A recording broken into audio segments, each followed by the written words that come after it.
Hello. We're going to start with Molly, and we'll open the floor to questions.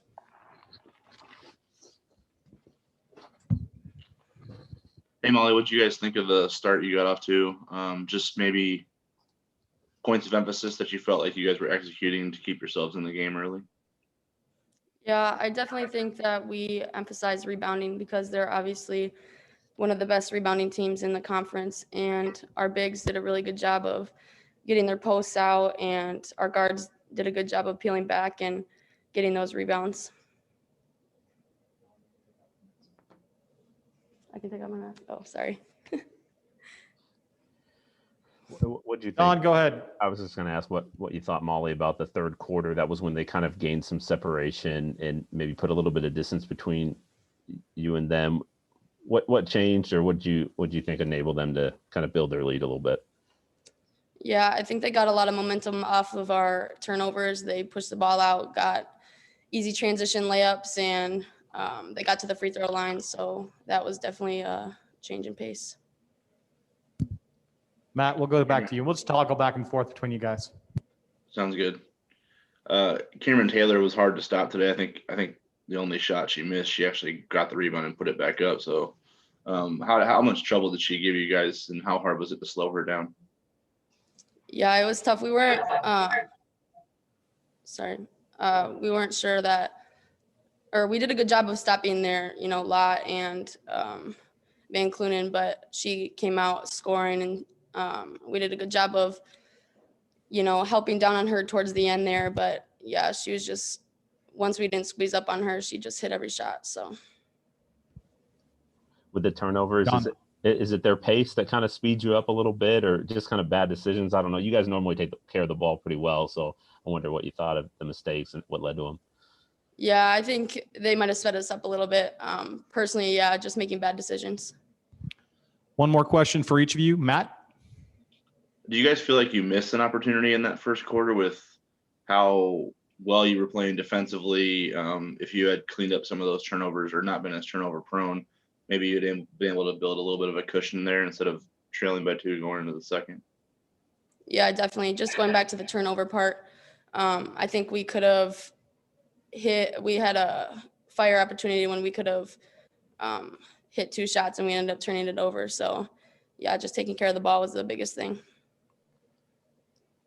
Last question for you, John. Yeah, I just wonder, Molly, just, it's been a weird year, I know, and you guys haven't played a lot of games, but do you feel more comfortable at each game, or like what is the process like for a freshman sort of getting used to play at this level? Is it coming easier at all? Yeah, definitely. It's definitely slowed down. And with Tatum and Temi, they do a really good job of just helping us out, us 5 freshmen. I mean, I'm sure it was tough, playing with us and us not really knowing what was going on. And with this weird year, we didn't get a summer. So just the upperclassmen's patience with us has been very helpful. So, yeah. All right. Thank you, Molly. Thank you.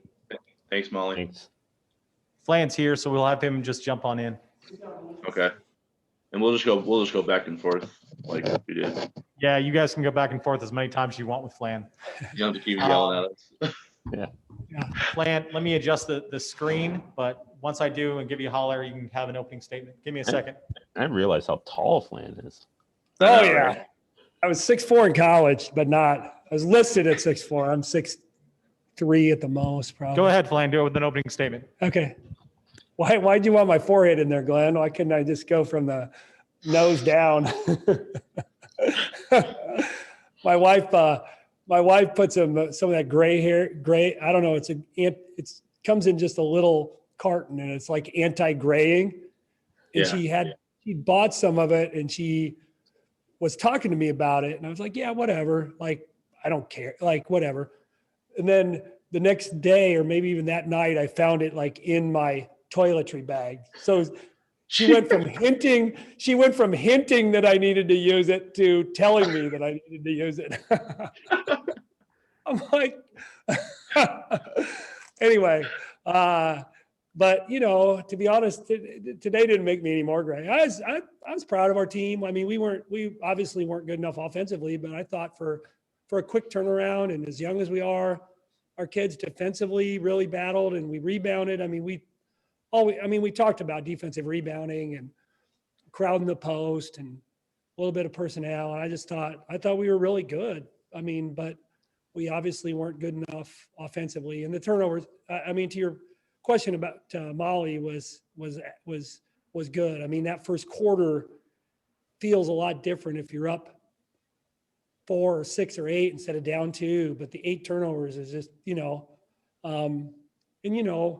again, part of it's just you playing younger players and them not understanding easy passes are okay early offense. We don't have to make, we don't have to hit home runs in early offense. We can just connect passes, and we didn't understand that. And I thought we just, we played them last year. We had 6 turnovers here in a win and 12 turnovers up there. So they're not a team that forces a ton of turnovers. So having 8 at the end of the first quarter was not good. And from then on, we were cleaner. We had that stretch in the third quarter where I felt where the game got out of hand, which was a little bit of turnover. But, to only have 9 the last 3 quarters was better. We just, playing young kids, it just was some of the things that we would talk about in the huddle didn't get carried out there on the offensive end. But like I said, I was proud of our fight and our defensive effort. We're just shorthanded, and Marquette's a really good team. We'll start with John this time, then we'll go to Matt next. Well, you mentioned maybe turnovers contributing, and so did Molly with the third quarter, just the way that they kind of ballooned the lead a little bit. But was there anything else just that helped them get going? And obviously they'd have put up a lot of points. Yeah, well, Taylor, we just never we finally figured out we needed to crowd up on her a little bit more because she just was catch and shoot. So, but we didn't make that adjustment quick enough, I felt like. And then, they, like Molly said, they got the free throw line and then the end of the quarter I thought was a killer. We had the ball, Temmie had an open, Temmie missed contested shots, but she had an open 3 in the corner that would have cut it to 9. Once we got the board, we had a chance to take the last shot and be down no more than 12. And lo and behold, we turn it over, 2 free throw rebound, 2 at the buzzer, and now it's 16. And you look back and you think, well, geez, if we could have had a 6-point swing there where we score and don't give up the 4, then when we got it back to 58-49, we had a chance. But situational basketball isn't going to be as good when you're playing younger and more inexperienced players either. So,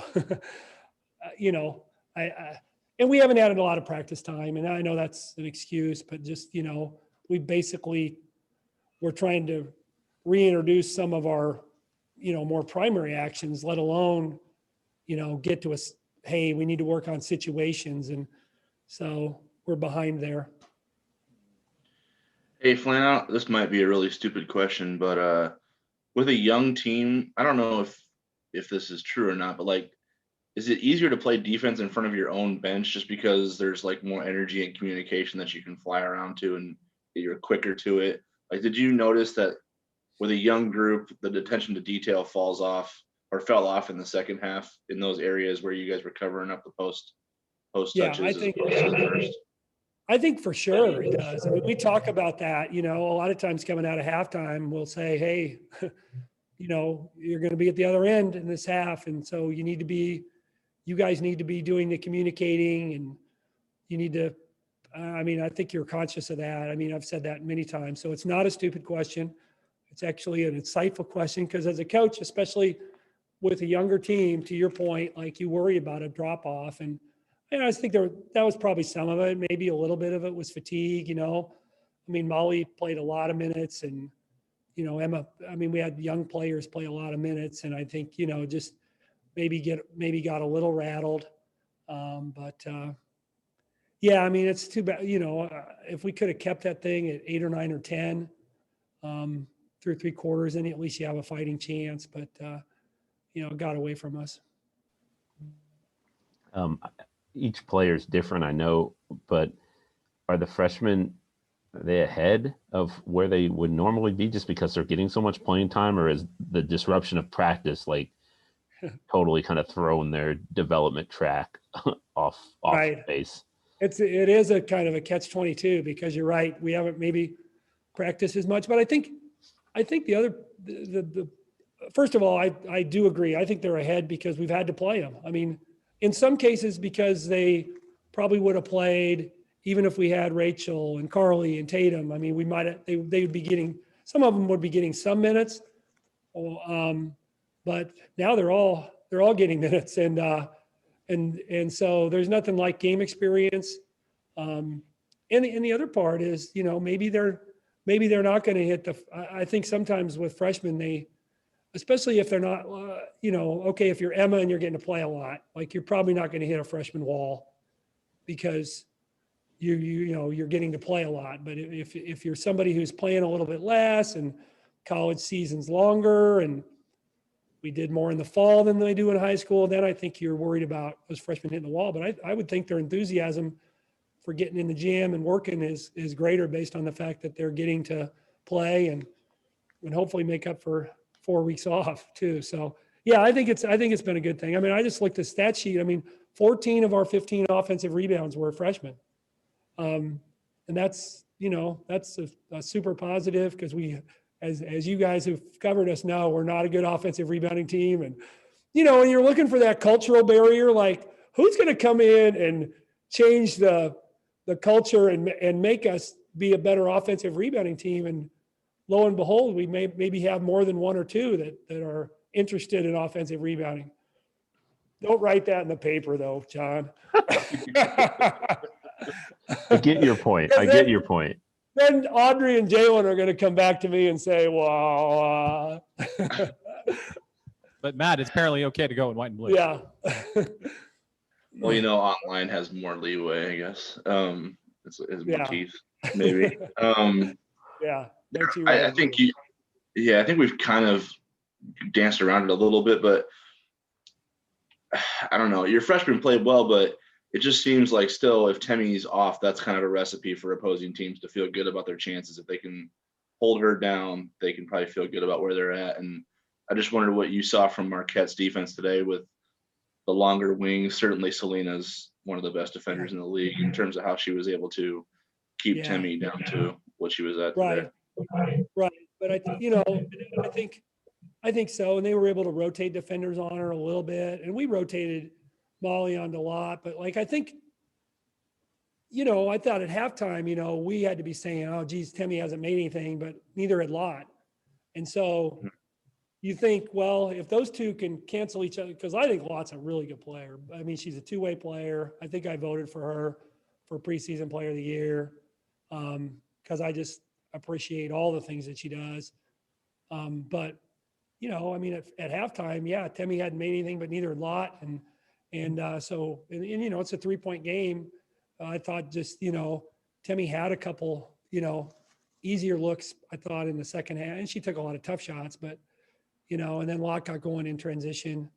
But you're right. I mean, Temmie, if Temmie gets 4 baskets instead of 1 today, I think it makes a difference. It's not just for the number of points, but just to take a little pressure off, Emma and Morgan and some of those people. So, and Didi gave us a spark. I thought, especially late, but, we're just, it's tough because there's, sometimes with younger players, I mean, not just our freshmen, but with Didi, it's like you need them to be consistent and they just don't have enough minutes. I mean, same thing with Molly. I thought Molly did a lot of good things, but sometimes their turnovers are just a little bit louder and lead to transition. But Temmie's got to probably give us a few more baskets. But at the end of the day, if you said Temmie's only going to get you 5, but Lott's going to have 9 points and 7 turnovers, you'd still think you would have a chance to win. I'm good. Well, I guess on that, I mean, Selena's getting some WNBA looks right now. Like, how did you guys hold her down and make her, like you said, 7 turnovers is a lot for her, and she didn't shoot the ball well either today. So other than the big 3 late, how did you guys limit her? Yeah, I mean, I just thought, first of all, I think Molly is, further along defensively, and her getting to play has helped us because we were able to take Temmie off of her a little bit. But Temmie's smart, Temmie doesn't have her length, but she's smart and she's experienced and she's played against her a lot. You get it, Matt? Wow. But, and we try to sit on our left hand and I thought we did a good job. We were disciplined on screens. So I think, I credit Temmie a lot, but I think Molly was able to come in and do what we needed her to do too, to take a little bit of time, rest Temmie just a little bit and put Temmie on somebody where she maybe didn't have to work quite as hard for a couple minutes here and there. I'm good. You're good? Okay. Thanks, I you am. guys. Thanks, Jim. Thank you. See you. Bye. Yeah. See you guys.